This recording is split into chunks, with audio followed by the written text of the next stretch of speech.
Evening snacks ఇలా try చేయండి. వాన పడుతున్నప్పుడు బాగుంటుంది. పల్లీలు, పుట్నాలు, ఉప్పు, కారం, పసుపు, పచ్చిమిరపకాయలు, ఉల్లిపాయ, కొంచెం ఆయిల్, పచ్చిది వేసుకోవాలి కొంచెం.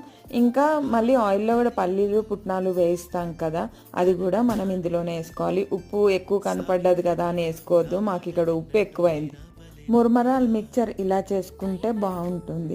మురమరాలతో కాకుండా అటుకులతో కూడా ఇలా చేసుకోవచ్చు, కానీ అటుకులు అయితే ఆయిల్గా కానీ డ్రై ఫ్రై కానీ చేసుకోవాలి. ఇక్కడ ఆ పని లేదు.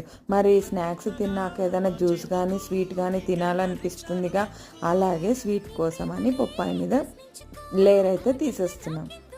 రేపైతే డీటెయిల్గా ఫుల్ లెంత్ బ్లాగ్ తోటి మీ ముందుకు వస్తాను.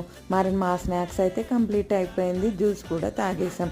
షుగర్ అయితే వేసుకో, గ్లూకాన్-డి అయిపోయింది, తెచ్చుకోవాలి, లేదా బ్రౌన్ షుగర్ అన్నా వేసుకోవాలి. మా స్నాక్స్ ఇలా సింపుల్గా కంప్లీట్ అయిపోయింది. బాయ్ మరి.